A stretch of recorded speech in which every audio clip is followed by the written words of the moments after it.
Yes, it's hard, but getting back to my point, which hard are you going to choose? Is it the daily grind to fucking earn your stripes and earn the right to play in life? Or is it going to be a 1 minute, 10 minute, 3 hour, 3 day, 3 week period where you're either sitting in a nursing home or not, you're looking back over your life and going, yeah, I fucking bombed that one, didn't I? I'm filled with regret now.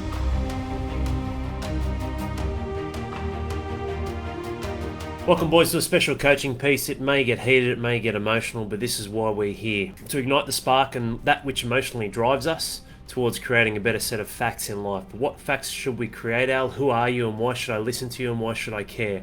Whilst it's part of my first podcast episode, which was filmed a few years ago, it's important to understand and have that transparency on who I am and why we're here, and essentially why I created High Performance Father. Growing up one of 4 boys with a very strict old school Italian father, fair to say my ass was purple and I got handed a beating more often than not from my brothers and my dad. And that, coupled with an accelerated aging process, led to many experiences and traumas inside of my life. Growing up, look, I was exceptional at sports, but then at a very young age, but then when I came through to about 8-9 years of age, I started to get heavily overweight to the point where I was tipping the scales at around 114 kilos at 12 and 13 years of age. This carried through to being heavily overweight, obese, bullied, depressed, picked on. I fucking hated my life, man. I hated who I was. I wasn't proud of myself. I used to hide away with guilt and shame and spit in the mirror and look at myself and call myself a piece of shit almost every single day. This is very hard for me, fellas, and it was hard for me initially to own and accept because I never saw counselling or anything done about it. I'm not saying you should or need to, but ultimately it was something that was just really a heavy burden inside of my life. Living out in Penrith, out in the west, it was quite ruthless in a lot of ways. I was a stone's throw away from Mount Druitt and had my fair share of fights and being picked on and, like I said, really feeling suppressed and depressed inside of my life. This led to me drawing a line in the sand and saying no more. It's why I have such a heavy emphasis on being physically fit and healthy and strong, because this is your life. You should look after your body. It's the only place you have to live, which is one of my favourite quotes from a very old mentor called Jim Rohn. But it's true.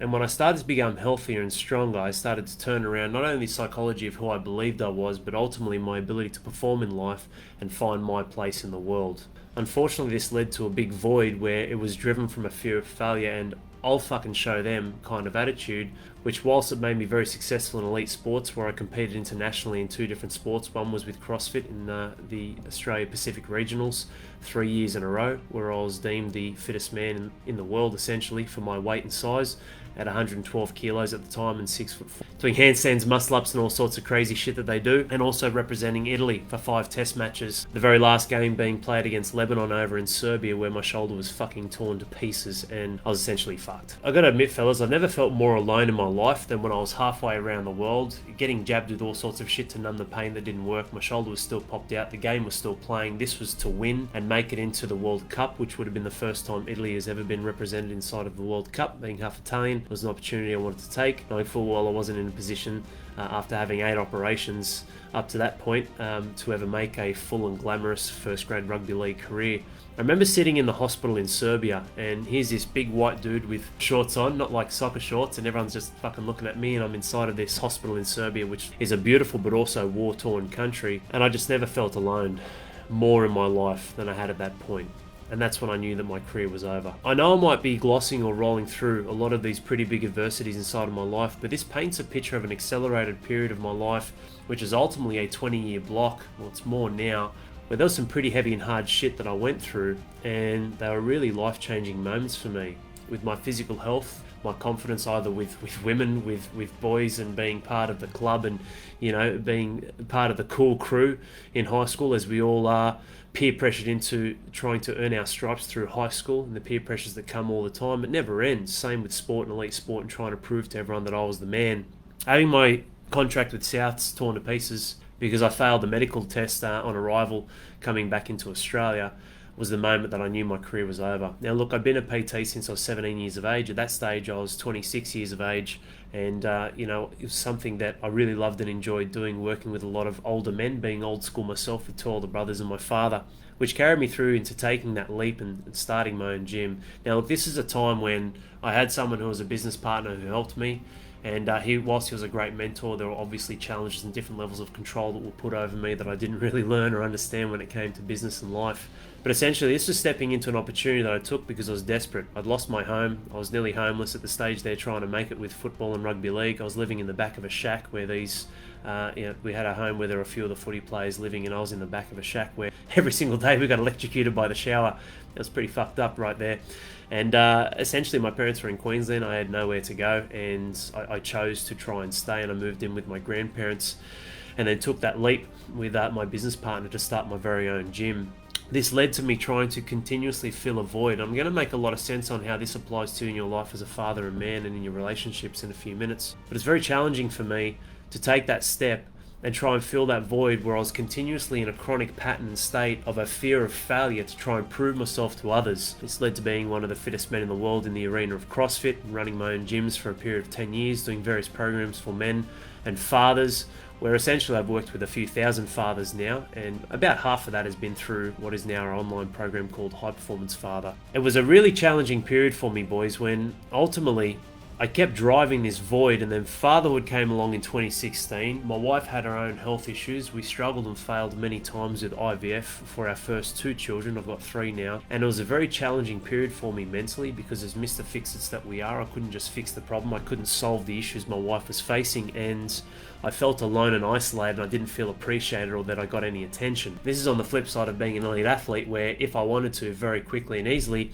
I could get lots of attention. And I'm sure you know what I mean. So I'm sure you can understand from being that little fat boy the havoc that wreaked inside of me, not feeling significant or fulfilled, even though I was one of the best athletes in the country, running a gym and a business that was ultimately failing, my marriage which was ultimately failing, and fatherhood and standing up as the man I needed to be for my daughter, who now, because of the way I handled myself through those early periods, we're working through on certain attachment issues and anxiety that she has because I wasn't there and I was failing. I was failing life. The hard part for all of us men as we get older is we get stuck playing the wrong game. I was playing the wrong game, and I thought I was playing to win, but every single step I took, I was losing, and I was losing big, to the point where in 2017 my marriage was breaking down and falling apart. I was disconnected from my daughter. We still had embryos and we were trying to do IVF, but that got put on hold, and there was just a complete breakdown. Even my physical body was wearing down. I was burning out, and I was living in my gym for a period of time. This was the shame that was real inside of my life, like to the point where I would run and make sure I set up the calendar and the timetable so I'd run all of the late night classes so that when everyone left, I'd stay and just clean up, and I'd drive my car around to the back of the shed and then go upstairs into the upstairs office, which was vacant, and I'd have a blow-up mattress and I'd just go to sleep. To wake up early in the morning and pretend I was arriving early, drive my car back around the front and do a training session before the morning classes started rolling in at 5 a.m. I laugh about it now. It feels like it was yesterday, and it was only 4 and 5 years ago, but ultimately, I look back now and I couldn't believe where I was. I felt alone, isolated, had no fucking idea what to do with fatherhood as a husband. We were breaking down. Obviously, we were looking at getting divorced. We weren't communicating properly at all. There was no intimacy, no affection, and I felt very distant from everything, including myself. And a big light bulb moment happened where I feel like I was blessed, where I caught it just before it became a point of no return, where I just snapped out of it and I looked at myself in the mirror and said, what the fuck's happening in your life, Al? What the fuck is happening to you, man? You continually chase and chase and chase and try and push yourself in different areas to seek validation from other people in chasing elite sport at the cost of your family, your wife, your child, your business. All the while, none of this makes any fucking sense to you because the game has changed. You need to move on and upgrade and become a better fucking man in life than you are right now. See, fellas, I was trapped in the identity of a man in his 20s, still thinking that elite sport was the pathway, even though it brought no money, was bringing no fulfillment, was driven from a fear of failure in wanting to prove myself to the world, instead of what we ultimately want to desire and seek in our life, which is a love for greatness to drive the actions that we take. Don't get me wrong, a fear of failure can get you out of the pit at times, but it's a love for greatness and improving who you are that is really what drives significance and true fulfillment and truth in your life and your identity and who you are. Because it's done for you, and it is on you. So through mentors and coaches, and essentially spending $200,000 now on mentors, coaches, and developing myself, my business, who I am, I started to break through on a lot of the patterns and pitfalls I found that a lot of men, who guys like yourself watching this now or the replay, may have fallen into or be currently fallen into the pit of life, and they don't feel like they can find a way out. You feel like you're digging your way out. which essentially, as we both know, is getting you deeper into the hole. So moving through the method of workshopping and trialing this in and using and leveraging my gym, and I did some online stuff as well. Ran various programs for fathers and different programs for fathers and men to help them realign and reconnect with what's most important inside of their life. Hence some of our original principles, which still hold true to today, like the circles of significance, are one of the most powerful things you can realize as a man as you enter your late 30s, 40s and 50s. Because this is where you win the second half in life, in that 15 to 20 year transitional period where it is fucking make or break, man, in those circles. Family, self and service. Knowing full well what we found was the answer that continually evolved and sparked and started, as you can see behind me, as Real Dad Movement. What we created was an online platform in 2018 where we sent this Australia-wide. And obviously we've had massive success because guess what? We're all fucked up. You are, I am, we all have a big list where, you know what, life is messy. And maybe some of the hardships and traumas that I've gone through in a very quick way, which is definitely not the complete list. Not that I'm here to showboat or failure porn or show that I've had it worse than anyone else, but we've all had a big list of traumas in our life. Maybe mine was more accelerated than others. Who knows? But for me, having an addiction to growth and seeking that growth and excellence inside of my life, and the most important and valuable thing I think for a man and know for a man, which is who you are as a father and your legacy, the mirror gets brought up pretty quickly and hard in front of us, doesn't it? When it comes to looking at our children, what they model, what they emulate and copy inside of our actions, our energy, what we express, our belief systems, and how we carry ourselves day in and day out, regardless of whether you spend a minute or an hour with them every single day. This turned into a phenomenal movement, man, where ultimately, cutting to the chase, we fast forward now where we've continually upgraded and evolved this, which has become High Performance Father. It's crazy and very apparent to me in the times and the current times of the volatility in the world and what's been happening on an attack on masculinity for probably the last 40 to 50 years, with a lot of the bullshit political correctness and ultimately us being left alone, and ultimately to our ownership and responsibility, cutting ourselves short and pulling away from emotions and isolating ourselves, and the she'll be right fucking attitude and being the big tough burly man who falls apart behind closed doors. It's fair to say that from every fucking angle in life, including ourselves from the inside out, we have been fucking destroying ourselves for the last 40 to 50 years and moving ourselves away from the absolute pinnacle of what it means to be a true leader and a real fucking hero in today's world. This doesn't take away from women. They have their own level and energy source, just like there's masculine and feminine. We have a collective of both, but the ratios obviously differ between men and clearly between men and women. This isn't at the cost of them. I always say this, there are two pairs of pants that need to be worn. But fuck me dead, I'll tell you what, you can't get anywhere if you're just going to go join a free support group or go and read some information or go do dad bod challenges and all the other fake surface level bullshit that doesn't cut to the heart and cut to the chase of some of the biggest problems you face, like the communication and skill set it comes to when delivering and developing who you are as a father to your children and standing up and being that man that your wife needs. Just like asking and receiving what you need from your wife, instead of suppressing or just bitching to your mates about all the challenges you go through with the missus and the kids and the whirlwind and chaos of life. It's very fucking hard, but I'm here to have that transparency and own the truth. And owning that truth through emotionally sharing and having the mentality and the physical elements to your life to have more energy, to make sure that you're taking time for yourself, to make sure that you love or respect or value or have that self-worth and that self-pride and confidence. Pick any word. They all fucking ring true. They're all exactly the same thing. That tells you that you are enough and you are the man and this is your life. Yet we just cut away and pull apart bits and pieces of us that don't fucking mean anything anymore because we've given it to our children, our wives, and our work and our business, only to just fall in a fucking heap and there's no one around to prop us up or lift us back up to where we need to be.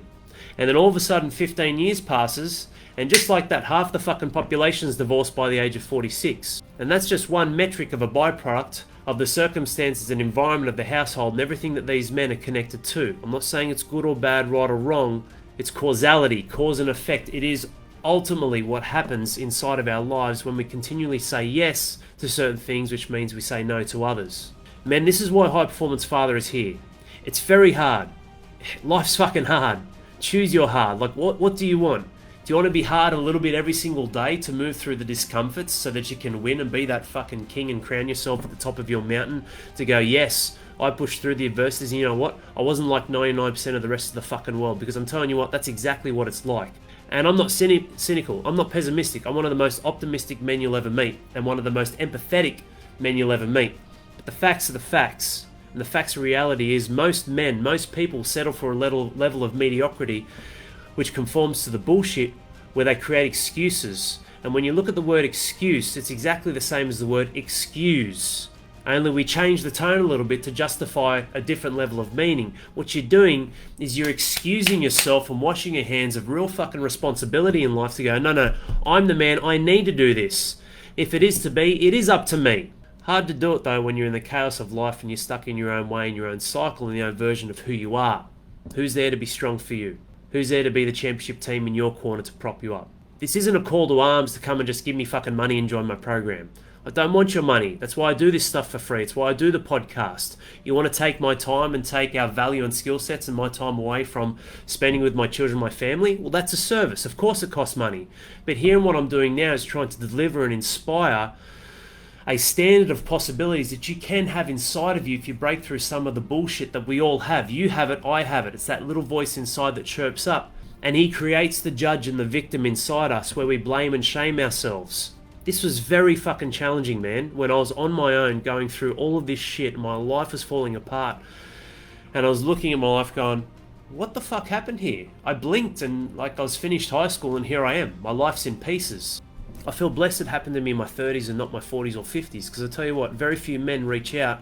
Our old bulls are around the 55 to 56 mark and they're awesome. They do an amazing job, but very few men make it past that stage. I mean, fuck, who would want to rebuild their life in their 50s, man? What a horrific thought. I mean, I get tired just thinking about that. So when we're looking at all the resistances of the universe and what the world continuously throws at us, yes, it's hard.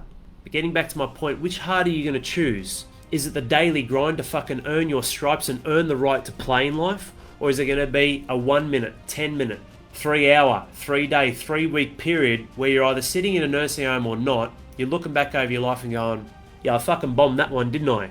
I'm filled with regret now.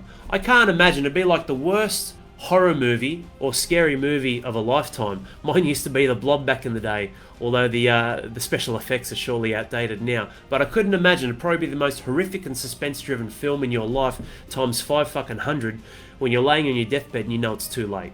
Boys, life is very temporary. This is why I'm here. Maybe you like me. I don't know. I guess generally what I get from a lot of men on my ads is they either love me or they hate me. And I don't really give a fuck if men hate me, because that's on them. And they don't know who I am. They don't know what we do. They're not on the inside. But also I feel for them. Isn't that the irony of the world today? Here we have a program which is pioneering and the #1 in the country. No one comes fucking close to what we do. No one comes close at all. We've got a team of 9 other coaches and myself. It's not just me. I'm the alignment coach. Might have been the founder, yes, but I'm just one cog in the massive wheel that we are. Isn't it ironic that the only criticism that we cop is from other fathers that are fucking damaged, broken and falling apart because they can't look through their own shit with the rose-coloured glasses they have on that justifies their position and the rest of the world's at fault? This is some insight to opening up, obviously, the passion that I have, although this is a standard for me. I don't like, there's no fucking script on this stuff. This is just who I am. It's what I live and breathe. Those ads you see, guess what? They're one take. This right here, this live video, it's one take, obviously, because this is the change that the world needs. But I put it to you this way. Are you going to be part of the change? Will you be the change that you will see in this world? Because I tell you what, regardless of what happens in 2022, 2021 was the curtain raiser. It's been pretty fucking challenging, hasn't it? You think this is over, it isn't.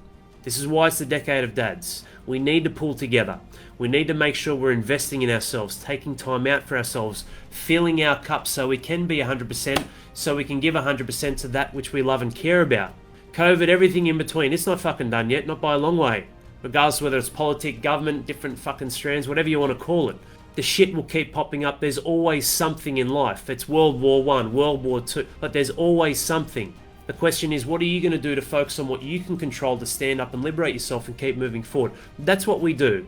We help men dial in their habits and focus on the right areas so they can win in family, self and service. Like I said, it's hard and it's very rare. It's not rare on the inside, but it's very rare in life. A lot of men will dominate one. What is it? Service. And it becomes a place of familiarity, so they stay there and they work and work and work. So when they say yes, they work, they say no to their marriage, they say no to their children. So the thing they need to work on and invest in most is fucked because they keep putting everything into this. And they keep widening the gap of their life to the point where they're too stretched and they can't pull it back together. And whether it's a rubber band or not, where you could have brought it back together, it breaks. It's gone, it's done. What heart are you going to choose? And let me ask you this, if the whole world followed you, would you be pleased with where you took it? Because I would be. And it's not with me. It's got nothing to do with me now. I'm simply a vessel and a voice that takes in the filters of everything I get and learns from the 170 odd men we have in our inner circle program to go, fuck, this is where it's at. This is what we need to do. How do we filter, process, and then get specific? That's what every single podcast is that you listen to. You should listen to them. They're very powerful, whether they're solos or we have special guests on. And when we do this, we are leading where we would be pleased if and when the world follows. But that's on you. That's your choice. Not necessarily to sign up, but to be the embodiment of the message that we represent, to go, hey, I can fucking win in life, but this is how I've got to do it. I need to push through some shit. I need to grind. There's going to be some times where there's diminished returns, which means if I keep doing the same thing, I might not keep getting the same return. It might wane or stagnate a little bit, and that's okay. This is what life is about. How do you innovate? How do you pivot and adapt and overcome? It's why I got rid of my gyms. I don't want to be bound by four walls anymore. I don't need to. We've got a phenomenal event in 5 weeks. We're all going to be at the top of Australia climbing Kosciuszko. Amazing. You know, we do physical catch-ups in each state when and where we can. This year's been very challenging. But it's a phenomenal thing that we do, not only to connect in person, but 1% every single day to help the man cut the bullshit from his life, focus on his most important things, and win in family, in self, and in service. And the self is the big one, because if you're not 100%, you can't give to anyone else. These aren't opinions that I dive into. Everything that HPF embodies is a set of universal truths. They may not be the same universal truths of duality and all the other ones that exist out there and law of attraction and that sort of shit. This is how it applies to a man and a father. That's why I'm incredibly humbled and blessed on the book that I'm writing at the moment called In the Storm. It's going to be a fucking amazing read, fellas, because it's everything that you've given to me. Even non-members, men who've listened to our podcast for years now and they've sent emails, thank you Al, this has changed my life so much, this has helped me re-establish my connection with life, this has made me a better father, I'm less triggered, I'm healthier, I've lost 17 kilos, all of it, man. This isn't a fucking fitness program, this isn't relationship, it's all of it. It's what are the most important things inside of your life that you need specifically, which is why I'm never going to work with boys, women, mums. We do get men reach out and they're not fathers. I'm sorry, I can't help you, man. They just don't get it. They don't understand. It's not the same. You know what I'm talking about. It's the hardest and greatest thing that you and I will ever experience as men. Why? Because it brings the fucking truth up, man. Square and right, bang on 2 inches from your eyes, right in front of your face. The reason why I created High Performance Father is simple. If you can do it, you should do it. And this is the standard we're setting for helping men exceed their own expectations, because when you come on the inside, you don't even believe what we see and what we have planned for you. And then when you start to bridge that gap and reach and achieve it, it becomes a big epiphany and a revelation that just says, fuck out, I can't believe where I'm at now. This is my new baseline. This is what I want to achieve. And we do it, men, and we do it well, because we're out to go and fucking hunt life. Are you out to hunt life with us? Are you going out to hunt life and not let life dictate and roll through you, but set your own standards and terms instead of accepting mediocrity and average and all the other low-level bullshit that gets pushed onto us that we should just accept as men and fathers in society, whether it's social media, whether it's the news, whatever it may be, different friends and influences. Don't let other people compare their max with what your warm-up can be. And this is what we're about. Not comparing. A share don't compare format where we drive that excellence and that standard every single fucking day, man. Because what is the alternative? And what does that mean for you and your family? Because for us, there is no alternative. There is no plan B. When we do this, we're delivering specific coaching to these men that not only gives them the accountability of the tribe and the coaching, but also the pathway and the stats and data to track. Not that I make this robotic in gamifying the process of life, but we are turning life into a sport. Because it's the greatest game of all, man. Nothing will expose your truth more than life. And what a fucking amazing opportunity. Because when you fuck up, you own your mistakes. When you choose to eat shit or you make excuses and you excuse yourself from standing up and the responsibility of being a better man, a better husband, a better father, you can course correct and readjust where you are and get back on the horse and keep moving forward. Because I'm not perfect either. And I fuck up heaps. We all do. But consistently across the board, yes. I'm an amazing father, husband and man, and one who is here to serve you and serve other fathers all over the country, because guess what? I sort my own shit out first. I invest in myself. I create space. I'm very physically healthy and fit and strong. I invest in my wisdom, my knowledge, and my capacity for my mental state of mind to be present, to be more aware, to listen, to learn. Which sounds ironic because I'm talking right now, and the podcast I'm talking. But that's all, like I said, a reflection of everything I take in from all of the amazing men, members or not, who choose. They make a choice to stand up and liberate themselves from the shackles that a lot of the times we feel are put on us, but ultimately are self-imposed. It's not the moments that define the man in life. It's the man who defines the moment. And this is why I created High Performance Father. I want us to create a legacy where this outlives me. Getting goosebumps and shit. I want this to live longer than 150 years. I want this to be here when I'm gone and be better. Even better when I'm gone. I want this to be a legacy that isn't about me. It's about the embodiment and the message of what being the greatest fucking father you can be actually entails, and the opportunity to actually realise, reach and become that instead of just settling for the standard, for the average. Because guess what? When you become that giant, and you are a fucking giant, whether you remember or not, please understand that you listening to this or watching this right now, you are a giant, you are a titan, you do have that inside you. You have that power inside you, man. I'm not here just to motivate or gas you up. Like, you have that. You have that. Cut away the shit feelings that are dictating a fantasy world inside of your reality and create a better set of facts by just taking action and fucking hooking in, man. Life is here to be hooked into. And when you do that and you create that, your children stand. Our children will be standing on the shoulders of giants. You and me. And when they're standing on the shoulders of giants, guess what? They can see a little bit further than you and I ever could. They can reach a little bit higher than you or I ever could. And what fucking amazing fulfillment and reward in life as we breathe our last breath to know that yes, we will live on in eternity through our children, those who continually live, our great-grandchildren, ones we may never even meet, because of what we instilled in the energetic expression and exchange inside of our kids, our values, our beliefs, taking risks, going for it, having the fucking balls to stand up and take a chance, showing courage, being the man, and giving that guidance and that leadership and instilling that into our children through the actions of ourselves that they then pass on. So when you and I are dead, we will live on. As high performance fathers, we will live on through our children when we're dead. They will stand on the shoulders of giants, you and me. They will reach further, reach higher, see further, see higher than we ever will or could. And I tell you what, men, that's one of the fucking greatest things that you and I can ever have in this life, and that is absolutely